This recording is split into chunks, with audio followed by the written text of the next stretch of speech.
What's up everybody, it's Sean here and I'm back today to give you guys a review of a Feelings collaboration with Saucony on the Progrid Paramount in the Science of Wow colorway. This is the debut project released by A Feeling, which is a brand new brand that's masterminded by Drew Barr. So if that name isn't familiar to you, I'm sure you're actually familiar with his work.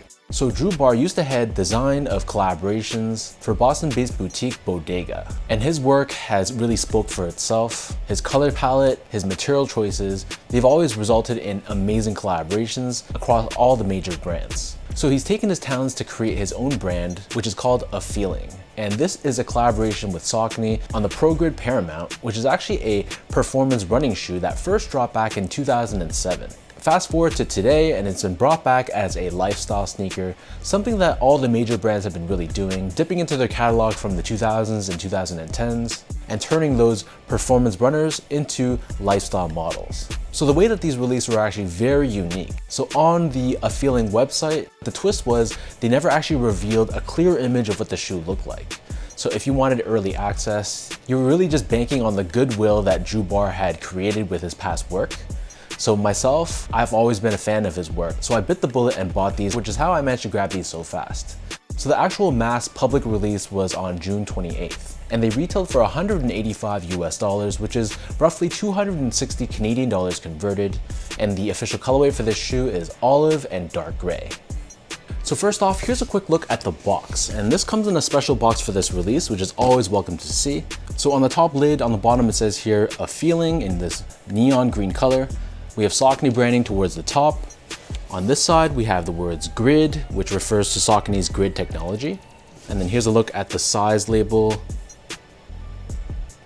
And then it says on this side, the Science of Wow. And here's a look at the inside lid as well.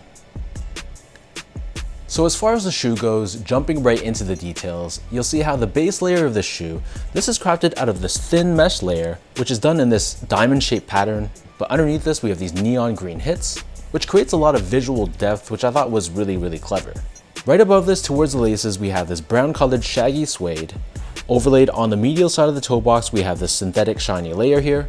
And then covering the front toe cap, we have what feels like an olive colored nubuck. So this feels very premium to the touch, and it has black colored shiny accents on the edges. Covering the eyelets, we have more of that olive green colored nubuck.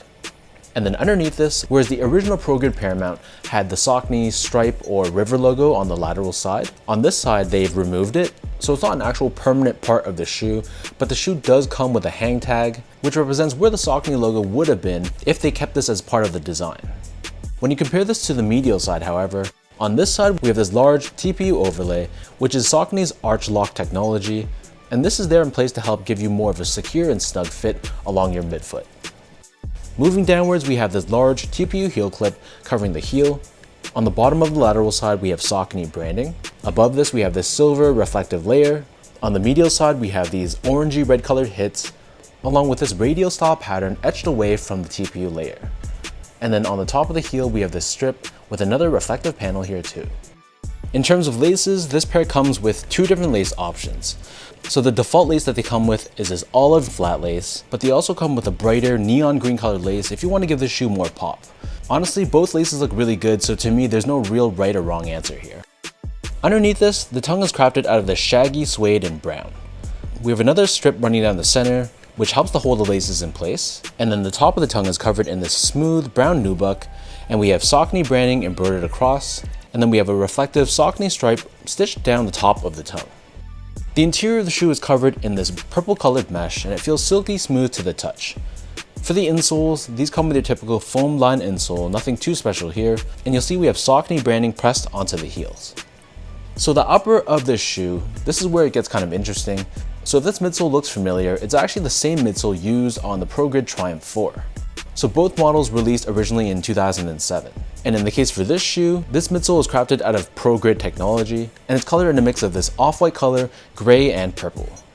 In addition, we also have Saucony's SRC technology. This stands for Super Rebound Compound, and this is a tougher, more resilient type of foam, which is strategically put on the heel, essentially acting as a crash pad, giving the wearer more of a smooth transition from heel to toe.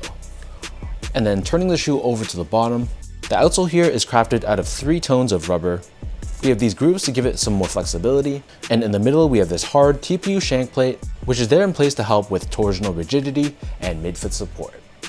So that breaks down the look and the construction of this shoe. And for those wondering about how these fit, so I got these in my true size, which is a size 10. That's the same size I would wear in the Progrid Triumph 4. And trying these on, they do fit true to size, but it's a pretty snug fit, not to the point where I felt uncomfortable. So I feel like if you're in between sizes, or if you just like more of a roomy, spacious shoe, then I recommend maybe going up that half size. For me though, like I mentioned, even though my feet are a little bit on the wider side, going true to size for this shoe fit me perfectly fine. It just comes down to personal preference, how wide your feet are. Those two factors kind of dictate whether you'll need to go up half a size for this shoe. Moving on to the comfort, so these feel pretty comfortable on feet. They're not anything amazing, just like the Progrid Triumph 4. It's a good balance of support with some cushioning and softness underfoot. Especially underneath the heel, you can feel a little bit more of that squishiness, but this is definitely not a max cushion shoe. Still, for a casual use sneaker, I think having a good balance is really important. I personally don't like a shoe that's too cushioned and too soft. I think this shoe gives you that perfect balance of the two worlds. Finally, in terms of the quality and the craftsmanship, so this is where I thought the shoe was really outstanding. So I thought the material quality on this shoe was really good. Everything from the hairy suedes to the nubucks, the leathers, it all felt like an elevated version of what Saucony would typically produce. So I was really happy with the material choices, and I thought the overall quality of the build, that was really good too. The panels on my shoe were symmetrical, they lined up between my left and right feet. Stitch job was good, and it was free of major glue stains or blemishes, so I was very pleased with these in hand. I thought the factory that put these together, and of course Saucony and Drew Barr for choosing these elevated materials, it didn't go unnoticed.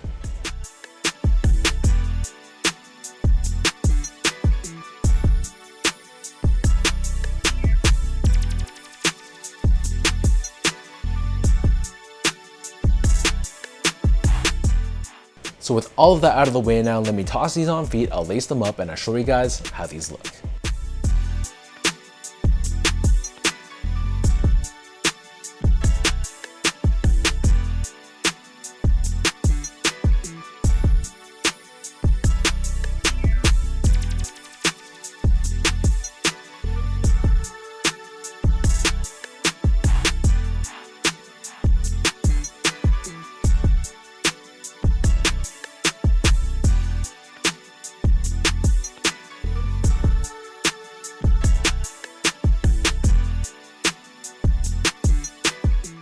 Overall, I think Drew did an incredible job on this collaboration. This is not going to be a shoe for everyone, but if you want to rock something that's a little bit out of left field, not something that everyone's going to be wearing when you walk on the streets, I think this is a really solid option with great materials and just a unique color palette that to me looks really good in the upcoming fall season. This kind of has like a trail-esque vibe to it. It almost feels a little bit outdoorsy, and while the palette might not necessarily fit the summer months, I think once we get into the cooler temperatures and going into early winter, this is going to be a really solid shoe that would go with a lot of outfits. So leave your comments down below, let me know, what do you guys think about this feeling collaboration with Saucony on the Progrid Paramount?